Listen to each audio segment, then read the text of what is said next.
Welcome to another episode of Discograffiti's wildly in-depth Beach Boys series and Your Dreams Come True, where Brian Wilson freaks like you and me get our chance to delve deep into the barely believable history and prodigious discography of my favorite band of all time, and also coincidentally the best, along with a slew of over 45 top-shelf guests, ranging from musicians inspired by their work, family members, documentary directors, songwriting collaborators, Beach Boys authors, producers, touring band members, and for good measure, some of the Beach Boys themselves. I'm your host, Dave Gebroe. Special thanks goes out to Jeff McAvoy and especially co-producer Dennis Dyken, without whom this series would not have happened. And in this episode, we'll be turning our spray cans on the Beach Boys Surfer Girl. Today's guest is a songwriter, musician, and guitarist with 5 solo albums to his name. Plus, he was a member of the bands Jellyfish, The 3 O'Clock, and The Grays. And he's also a beast of a session musician and producer who's contributed to dozens of recordings by a wide array of folks, as well as being Beck's touring guitarist for decades. The man's just wrapped a tour with St. Vincent. Way back when, as a wee lad, he assisted in creating Jellyfish's 1990 debut, Belly Button, which remains a classic. After departing shortly thereafter, he vowed never to join another band, at which point he promptly joined another band. Composed of 3 songwriter, lead singer, multi-instrumentalists, and a drummer, the Grays stood united in their contempt of typical rock band posturing, but wound up fragmenting from creative differences. Their sole LP, 1994's Rochambeau, stands as a wondrous testament to what could have been. Eric Matthews' brilliant first 2 records owe a gargantuan debt to his powerful contributions, and in 1996, he released his first solo effort, Presents Author Unknown, which was produced, written, and performed almost entirely by him. And since then, the solo records have arrived dependably every few years. During that same year, he co-wrote 7 songs on Brendan Benson's incredible album One Mississippi and played various instruments on Susanna Hoff's second album. In 2001, he worked with Air on their 10,000 Hertz Legend album and toured with them as their bassist. Then came a boatload of albums in conjunction with other artists, including Amy Mann, Travis, Cheap Trick, Daniel Johnston, more with Brendan Benson, and guitar parts on 2 songs from Paul McCartney's 2005 opus, indisputably his strongest work in this millennium, Chaos and Creation in the Backyard, on the songs At the Mercy and A Certain Softness. He's all over Beck's catalog, including Modern Guilt, Sea Change, and Morning Phase. More recently, his wildly disparate musical proclivities are best exemplified by having collaborated with both R. Stevie Moore and Noel Gallagher's High Flying Birds. Lads and ladies who just love when you can't quite pin him down, when an artist's abilities make him impossible to categorize, but whose talents tower impossibly high, or as his on-off boss Beck once warbled, like a giant dildo crushing the sun, he's that ineffable missing ingredient for a ceaseless parade of talented cats, a supernova combustion of satisfying licks, chops, and melodies. Lads and ladies, we're lucky to have him pontificate in our general direction. It's Jason Falkner. Wow. Wow. Thank you so much. I shan't forget that for the rest of my days. I hope I got it all right, man. I hope I didn't step left anywhere. It's the passion is all I cared about. Cool. Oh man. I mean, you are a tunesmith. Do they call you the doctor? They don't yet, but maybe after this. Whoever they are, I think they should start calling me the doctor. Well, you actually, without actually talking about specifics, when we first talked, you gave me a few recommendations of other projects that you'd been involved in to take a look at. And I was blown away by those. And I don't know if you come in and provide a mood. Do you just lock into what the artist is trying to do when you're in that situation? How do you collaborate with people? Do you have a way of doing that? Yeah, I mean, it's sort of one way when I'm producing something, and those records that I mentioned to you to check out are all things that I produce. And for the most part, potentially maybe because my studio is so small, I can't really have a full band. If I'm going to work with a full band, we have to go to a different space. And it's kind of always been that way. Not that that's a reason that I've worked with who I've worked with, but it's just been kind of a happy accident that it's usually like a single person or a duo that reaches out to me to produce them. So in either of those cases, I'm generally going to be playing a lot of the music as well. I'm going to be coming up with parts and basically like being a band member. In addition to, there's always some co-writing and helping finish things or like helping kind of like fine tune something that's a little wobbly. I'm not actually like a session musician in the classic sense where they kind of can, like, play this like Steve Cropper or play this like, James Honeyman Scott or play this like Lindsey Buckingham, all this stuff. I'm always playing it like me. So in that regard, I'm more of like what you call an artist who just happens to be producing something or playing on something. And I've been very lucky that in that most people that hire me to play on anything want me to be myself. Right. So it's never really been a problem. But yeah, I'm not like, if somebody's like, take a shredder lead and like just blow our minds with some technique, I'm like, you got the wrong guy. Like, I'll write a solo thing. All of my solos are like written. I mean, I don't mean I write them out, but they're formulated. They're not really improvised. I never really developed those kind of chops. So I sort of can't help but like insert myself in anything I'm working on because I have a style. So like, yeah, but it seems wildly welcome. I can't imagine that any of what it is that you provide would be pushed back against from any of these people. Those that push back, I said, lose my number. Yeah. Has that happened? No, I'm just kidding. Okay. It hasn't really happened, and it is a very flattering thing that most people are just like, oh, please keep going.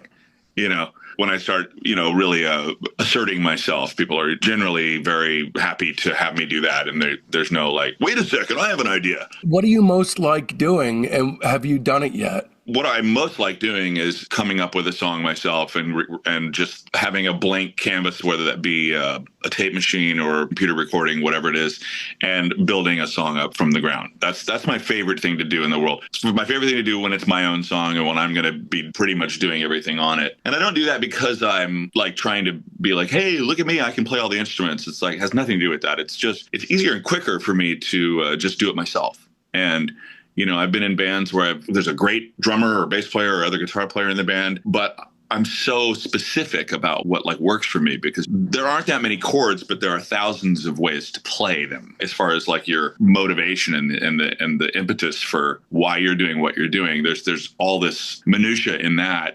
That's really important to me, The difference between Tom Verlaine playing an A major chord, and Yngwie Malmsteen playing an A major chord is very different. And I'm not even talking about the tone. I'm just talking about like what they're here. So it's just easier for me. And it just was something that I always wanted to do when I was a kid. I mean, I started on piano and then I went to drums and then I didn't get a guitar for many years. I was begging for a guitar. I was completely obsessed with Tom Schultz and I wanted to, rock out like Tom Schultz, but my parents wouldn't, and they knew it was going to take me away from the piano, which it did. Once they got me a guitar, my days with classical piano were numbered. So that's my favorite thing to do. So your solo career, basically. Without a doubt. And that's probably a funny thing for some people to hear because I haven't been very prolific. My last solo record is 14 years ago. Was it that long ago? I didn't even realize it was that long. Yeah, the last one is 2010. And you have the Beatles projects as well. Yeah, I did 2 of those Beatle records, To Put Your Baby to Sleep. Obviously, the most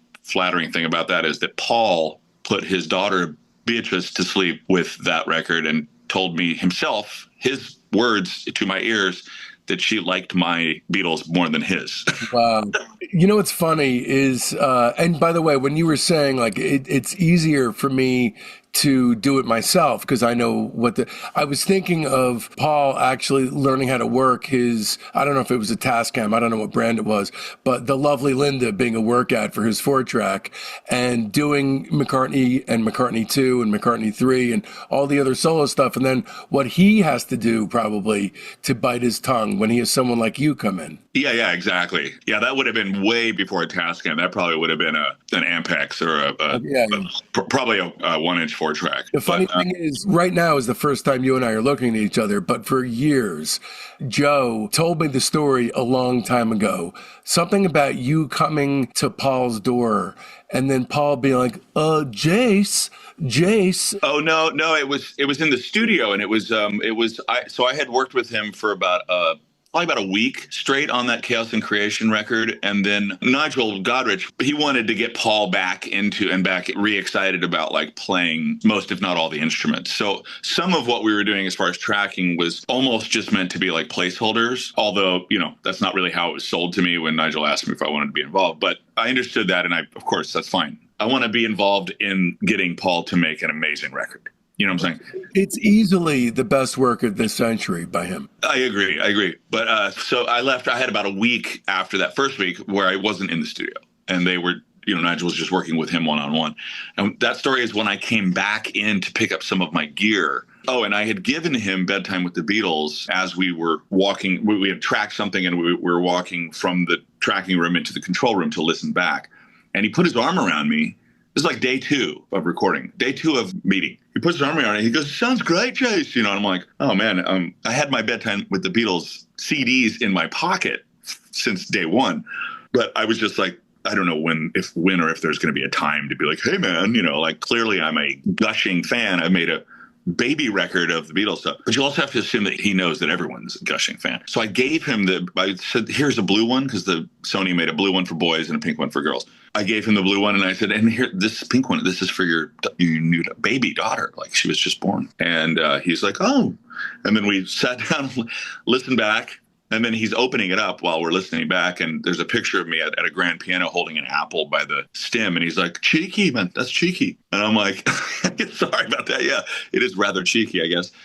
Anyway, so then when I came back a week later to pick up my stuff, I walked into the way the studio was, you turned a corner, and the people in the control room see you way before the people in the tracking room. So Nigel saw me coming up the little incline thing, and he's like, oh, hey, mate.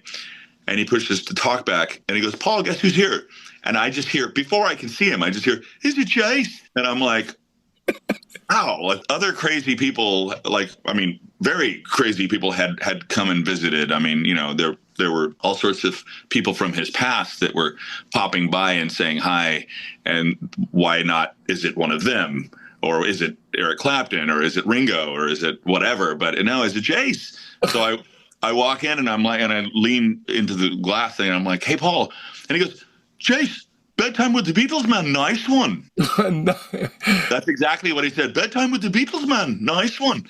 And we gave me a thumbs up, but he was doing a tambourine, and he goes, can you wait? Can you wait for a bit? Are you in a hurry? And I'm like, no, I'll wait. He finishes, and then he comes in, and he listens to it, and then he turns around in the chair, and he goes, man, me and my friends, we listened to that whole record. We had some wine, we had a bottle of wine. We listened to that whole record. He's like, it's amazing. I'm like really flattered that you made that. And I'm like, believe me, all the flattery here is mine. Like, what are you talking? Like, yeah. And he goes, the thing you did on Fool on the Hill, where, right before the Calliope thing on the Beatles version, he goes, the thing you did, you changed it. And it sounds a bit like Bill Evans. And the thing is, when I did that in the studio, I just did a very simple little change to the chords in the, well, spinning round, that little thing right there. Oh, yeah. And when I did that, I was like, oh, this is total Bill Evans. And the fact that he said that, yeah, that was pretty satisfying. So I think that's the story, maybe. That has to be, yeah.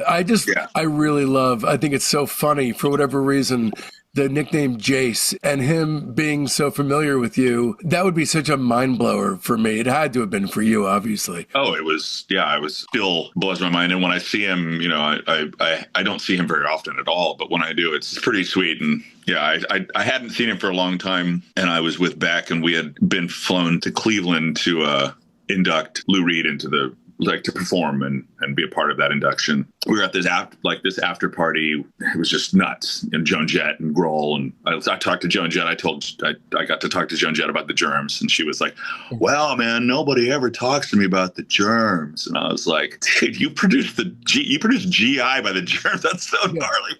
Like, I'm like so in awe of you for that, and everything else you've done too, of course. But anyway, I'm sitting there, and Paul comes in, and I'm like, "Oh man." He walks over and says hi to all of us. And he goes, "Chase, I go, "Man, it's been a long time. It's been like 10 years. He goes, "It's been 11 and I've missed you." And I'm like, "What?" All right, that concludes your free sneak peek into today's Patreon episode. If you want to hear the rest of it, just visit patreon.com/discograffiti and either purchase this podcast by itself for $4, or better yet, subscribe at the major tier and get access to Discograffiti's 4 weekly episodes. That's Friday's free episode, the Sunday Discograffiti Soldiers of Sound episode, which showcases Patreon members and the Elephant Six world, your Monday bonus episode, and your Wednesday early release ad-free super extended director's cut of that Friday's show. Please keep in mind this is entirely how I support my wife and 6-year-old son, so don't risk feeling badly about yourself by not supporting Discograffiti. Become a member so you don't miss a single thing at patreon.com/discograffiti.